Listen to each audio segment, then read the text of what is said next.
Hola a todos, bienvenidos. Mi nombre es Ana Sofía Ruiz y en esta ocasión hablaremos un poco acerca de la pielonefritis. La pielonefritis o infección urinaria alta es una infección de uno o ambos riñones que involucra el parénquima renal, la pelvis renal y los cálices renales. Normalmente los microorganismos que la producen ascienden desde la vejiga hasta el parénquima renal. Y adelantándonos un poco a puntos que mencionaremos más adelante en esta presentación, la pielonefritis suele estar caracterizada por dolor al orinar, por fiebre, escalofríos, dolor en la zona lumbar, náuseas y vómitos.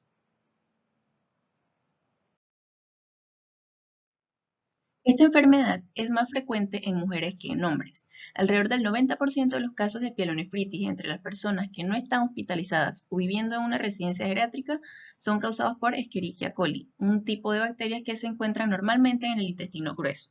Por lo general, las infecciones ascienden de la zona genital por la uretra a la vejiga, luego por los uréteres y llegan hasta el interior de los riñones. Si las vías urinarias funcionan con normalidad, se suele evitar que la infección ascienda hacia los uréteres y penetre en los riñones gracias a la eliminación de los microorganismos por la acción del chorro de la orina y por el cierre de los uréteres a la entrada de la vejiga. Sin embargo, cualquier bloqueo u obstrucción del flujo de orina aumenta la probabilidad de que se produzca pielonefritis.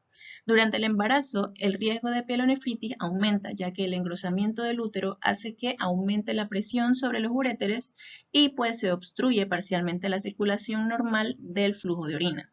El embarazo también aumenta el riesgo de flujo de orina por los uréteres, que causa dilatación de estos conductos y reduce las contracciones musculares que fuerzan la orina a descender por los uréteres hasta el interior de la vejiga.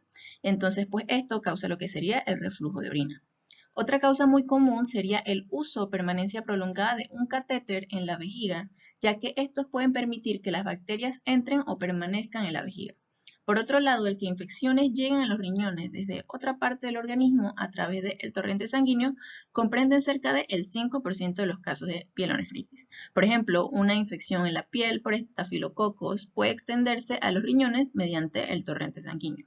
El riesgo y la gravedad de la pielonefritis se incrementan en las personas con diabetes o con un sistema inmunitario debilitado, ya que reduce la capacidad del organismo de combatir las infecciones.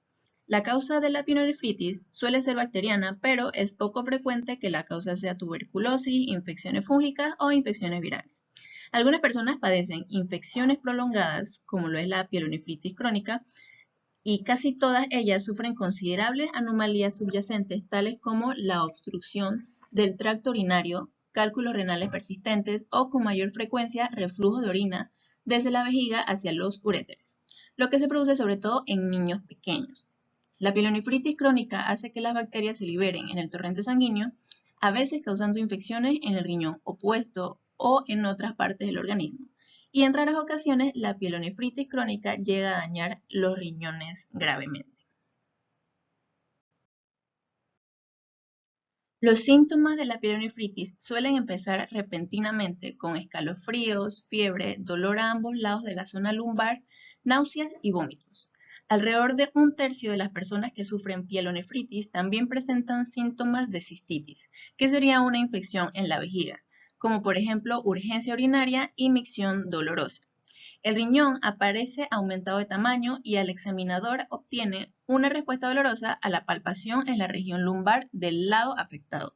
En algunas ocasiones los músculos del abdomen están fuertemente contraídos. La irritación provocada por la infección o por el paso de un cálculo renal, si es que lo hay, causa espasmos ureterales. En caso de espasmos se experimentan crisis de dolor intenso, que sería lo llamado cólico renal. Y en los casos de pielonefritis crónica, el dolor es impreciso y pues la fiebre es intermitente o inexistente. El diagnóstico consiste en análisis de orina, cultivo de orina, a veces pruebas de diagnóstico por imagen. Los síntomas típicos de la pielonefritis llevan al médico a hacer dos pruebas comunes de laboratorio para determinar si los riñones están afectados. Una es, como ya se mencionó, el examen de una muestra de orina al microscopio para hacer un recuento del número de glóbulos rojos y blancos y el número de bacterias. Y la segunda es un cultivo de orina en el que las bacterias de una muestra de orina se cultivan en un laboratorio para identificar el número y tipo de bacterias que contienen. También pueden llevarse a cabo análisis de sangre para determinar si existe un exceso de glóbulos blancos, lo que sugiere la presencia de una infección, y bacterias en la sangre o daño renal.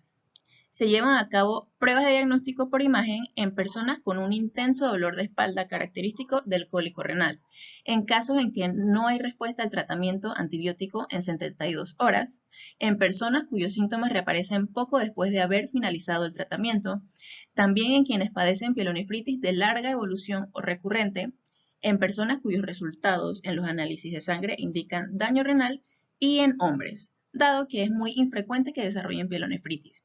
La exploración mediante ecografía o tomografía computarizada helicoidal utilizada en estos casos permite observar la presencia de cálculos renales, anomalías estructurales u otras causas de obstrucción urinaria. El pronóstico, pues, en cuanto a este, la mayoría de las personas se recuperan por completo.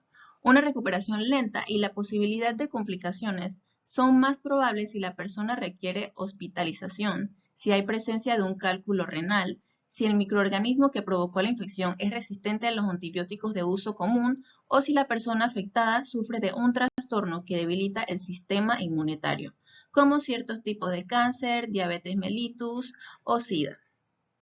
El tratamiento consiste más que nada en antibióticos y en ocasiones cirugía, para corregir cualquier anormalidad en las vías urinarias. El tratamiento antibiótico empieza en cuanto el médico considera que pueda tratarse de pielonefritis y después de haber tomado muestras para las pruebas o análisis de laboratorio. La elección del fármaco y de su administración puede modificarse a partir de los resultados de las pruebas de laboratorio y cultivo, del grado de afección del paciente, si las bacterias comunes en la comunidad son susceptibles a los antibióticos comunes y si la infección se inició en el hospital en donde, pues por lo general, las bacterias suelen ser más resistentes a los antibióticos. La elección del fármaco o su dosificación se puede ver modificada por otros factores, como en el caso de que exista la afectación del sistema inmunitario de la persona o si ésta presenta una anomalía de las vías urinarias. El tratamiento ambulatorio o con antibióticos por vía oral suele tener éxito en ausencia de náuseas o vómitos, ausencia de signos de deshidratación, ausencia de trastornos que debiliten el sistema inmunitario, cuando no haya indicio alguno de infección muy grave como hipotensión arterial o confusión, o cuando el dolor se controle con analgésicos por vía oral. De lo contrario, la persona suele ser tratada inicialmente en el hospital y si la persona ha de ser hospitalizada y necesita tratamiento con antibióticos, estos se administran por vía intravenosa durante 1 o 2 días. Después de esta primera fase, se suelen administrar por vía oral. El tratamiento antibiótico de la pielonefritis se administra durante un periodo de entre 5 y 14 días para que la infección no reaparezca. Sin embargo, la terapia con antibióticos puede continuar hasta 6 semanas para los hombres en quienes la infección se deba a prostatitis, ya que es más difícil de erradicar. Una vez concluido el tratamiento antibiótico, se suele obtener una muestra final de orina para asegurarse de que la infección ha sido erradicada. La cirugía es necesaria solo en casos puntuales si las pruebas muestran que algo está bloqueando de forma crónica las vías urinarias, como una anomalía estructural o un cálculo de tamaño especialmente grande. La extirpación del riñón infectado puede ser necesaria para las personas con pielonefritis crónica que vayan a someterse en breve a un trasplante de riñón. La diseminación de la infección en el riñón trasplantado es particularmente arriesgada porque la persona toma medicamentos inmunosupresores que evitan el rechazo del riñón trasplantado, pero estos también debilitan la capacidad del organismo para combatir infecciones. La prevención, pues a las personas que sufren episodios frecuentes de pielonefritis o cuya infección reaparece después de haber finalizado el tratamiento con antibióticos, se les aconseja tomar una pequeña dosis de antibióticos a largo plazo. No se conoce la duración ideal de esta terapia.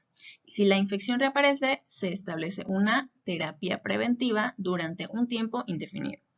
En el caso de una mujer en edad de procrear que toma un antibiótico, debe evitar el embarazo o preguntar a su médico si el tratamiento antibiótico es seguro durante el embarazo por si ella quedase embarazada. Y bueno, con esto finalizamos esta presentación sobre la pielonefritis. Muchas gracias por su atención.